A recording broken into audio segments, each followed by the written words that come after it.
In a quest of freedom to free the leaders of indigenous people of Biafra, Mazi Nnamdi Kalu, lot of youth in the eastern region are not happy. Several agitators have come out in public to ask the federal government of Nigeria, why are they trying to debunk the freedom and the rule of justice in Nigeria? Why is Mazi Nnamdi Kalu still in detention? Despite court orders, the DSS still detain him. The international organization, UK Parliament, Amnesty International are all worried. Why is Nigerian government abusing rule of law? The leaders in the East are not saying anything. They themselves are scared of their political position. Youth in the East have come out in public to isolate themselves from Peter Obi, who is actually coming out for 2027 general election as the president of Nigeria. This is how a Nigeria analyze the political issue in the Southeast. This is Naija Voice, where we give voice to the unheard. Don't forget to subscribe. Because of security purpose, we are going to cover his face. Don't forget to subscribe to Naija Voice TV, where we give you latest information. Peter Obi is in serious trouble, not from his enemies, but from the very same people who once called him our last hope. Welcome to Naija Voice Television, where we give voice to the unheard. Angry Igbo youths are rising up, and they have a very clear message for him. Speak up for Nnamdi Kanu or forget about 2027. This is not a joke. This is not social media noise. This is a political earthquake. In today's powerful breakdown, we are exposing why Peter Obi is silence on Kanu is now a major political risk. What Igbo youths are planning ahead of 2027, the truth behind the October trial, and how this single issue may destroy Obi's political future in the Southeast. If you are Igbo, Biafran, obedient, or simply a Nigeria who wants justice, you need to watch this video till the end. The system is being exposed and history is being written. The youths are spoken. Enough is enough. Peter Obi is no longer being worshipped in the East like he used to be. From Enugu to Ebonyi, from Anambra to Aba, young Igbo men and women are standing up. One popular online movement declare, "We love Peter Obi, but our love for justice is greater." If he won't speak for Kanu, then it's no different from those keeping quiet in Aso Rock. This is more than trend. This is a movement. For many years, Southeast leaders kept quiet while Kanu remained in DSS custody. But the youths are tired. Now, even Peter Obi is being dragged into the storm. They are saying, you can't say you are our leader and ignore our biggest pain. The countdown to October, why timing matters. Let's be clear, Nnamdi Kalu's next trial date is set for October 2025. That gives barely 2 months. The DSS are already been accused of delaying his case, disobeying court orders, and hiding behind national security excuse. Now, as the October date approaches, Ipob and other pro-Biafra groups are demanding a public campaign for his release, and they are expecting Peter Obi to lead that call. But here is the twist. Peter Obi has remained quiet, completely silent, and the people are saying October will not come and go like the last trial. If Peter Obi won't talk now, we won't wait for him in 2027. This is why the heat is rising now, not later. October is not just a trial date, it is a political deadline. Obi's strategic silence, clever or cowardly. For years, Peter Obi's brand has been built around decence, calmness, and maturity. That image worked in 2023 when he was trying to appeal to Nigeria of all tribes. But 2025 is different. This is no longer campaign season. This is survival season. If Peter Obi continues to avoid mentioning Nnamdi Kanu, he may win applause from Abuja, but he will lose his truth in Onitsha. The same calmness that made him look wise is now being called cowardice by many youths.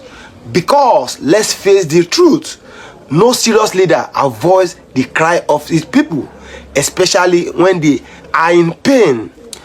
What has Obi ever said about Kanu? This is the question many young Igbos are asking now. Let's look at the record. During the 2023 elections, Obi spoke about restructure, justice, and court orders. He made vague statements like, "We must obey the law." But when it came to Kanu's illegal arrest in Kenya, the disobedience of court rulings, or the DSS brutality, he said nothing. That silence is now haunting him.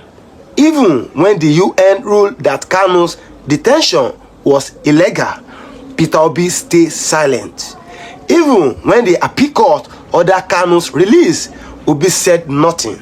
And now the people are saying, your silence is not golden, it is betrayal. Kanu is not just a man, he is a symbol. To outsiders, Nnamdi Kanu may just look like a political agitator. But to the average Igbo youth, Kanu represents their anger at injustice, their fear of marginalization, their hope for freedom and self-determination. That is why his detention is not just about one man. It is about the dignity of a people. And any leader, even Peter Obi, who avoid the issue will be seen as an enemy of their struggle. The strategy argument let him win first. Some elders say Peter Obi should not talk now. Let him win power first, then he can help Kanu. But youths are not buying that anymore. They have heard the lies too many times. They say if he can't speak for us now when he needs us, how will he act for us when we can no longer reach him? It is a matter of trust. Leadership is proven in crisis, not in comfort. If Peter Obi can't risk speaking out for justice today, he doesn't deserve our vote tomorrow. A warning to Southeast politicians. This is bigger than Peter Obi. The fire is now spreading to other Igbo politicians, governors, senators, and even traditional rulers. The youth are warning. Any Igbo leaders who stay silent on Kanu will not be allowed to campaign in our land again. We have seen protests, open letters, and even traditional youth groups issuing threats. This is not main anger. This is a shift in the political foundation of Igbo land. The obedient movement is splitting. The same people who wear obedient shirts posted his face everywhere and cried when he lost in 2023 are now deleting his pictures. Some are now saying, I supported Peter Obi, but I support Nnamdi Kanu more. Others says, Obi is still my main, but if he failed this Kanu test, I will drop him in 2027. This split is real. And if Peter Obi doesn't act fast, the same movement that lifted him up will bring him down.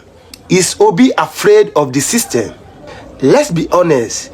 Maybe Peter Obi is scared of being tagged an Ipob sympathizer, scared of losing northern allies, scared of government backlash. But if leadership was about fear, then nobody would ever fight for justice. The greatest leaders in history, Mandela, Malcolm, even Ojukwu, spoke up when it was dangerous. And the people are now asking, Peter Obi, are you with us or with them? 2027 is not so far away. Time flies. By next year, campaign season will start again. If Peter Obi wants to contest in 2027, he needs the full support of the Southeast.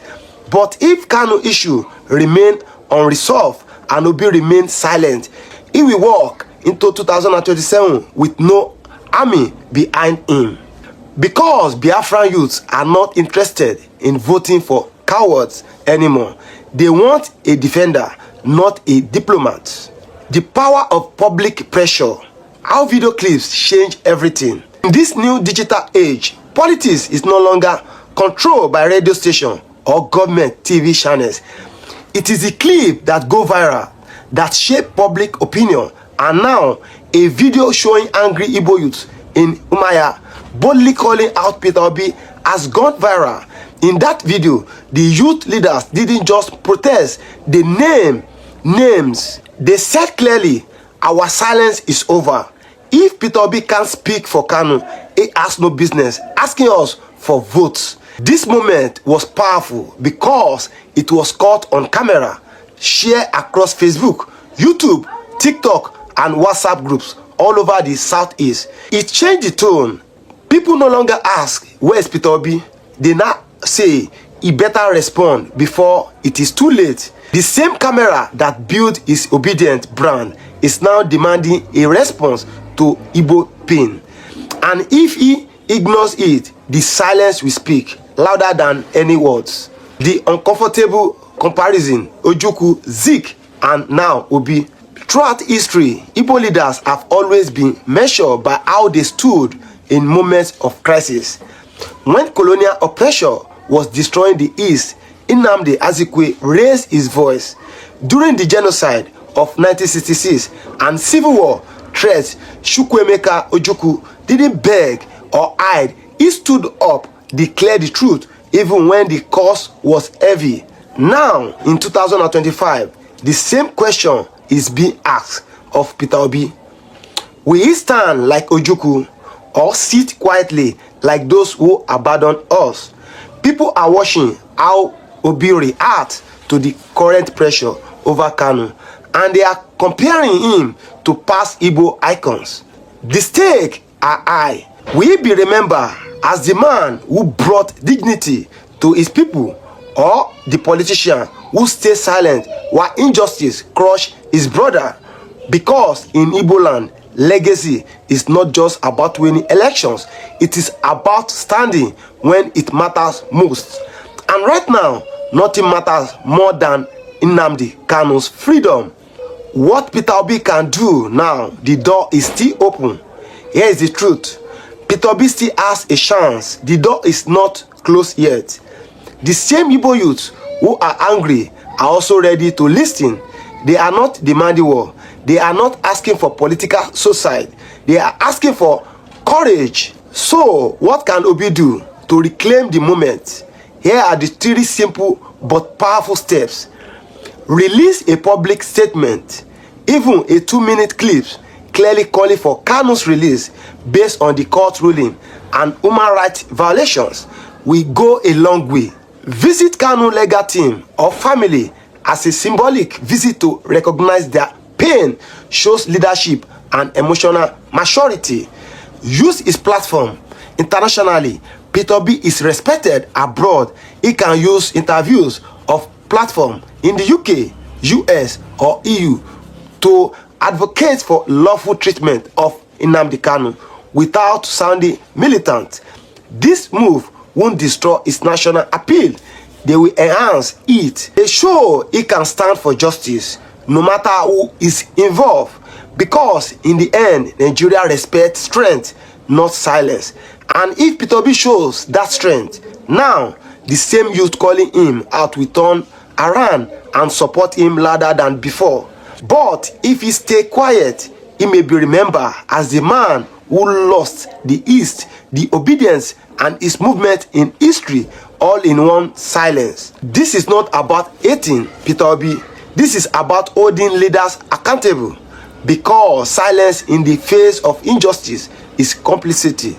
The message is simple and clear. Peter Obi, the time to speak is now. Not October, not next year. Now, the people have been patient. They have waited. They have hope. But hope is not enough. They want action. They want courage. They want loyalty. And if Peter Obi fails their test, he may never get another chance. What do you think? Should Peter Obi speak now about Kalu's detention, or is it right to stay silent for strategic reason? Drop your opinion in the comments, like this video and share it now so every obedient, every Biafran, every concerned Nigeria hear this message. Thank you for watching. Don't forget to subscribe to Naija Voice TV. Stay tuned for latest updates.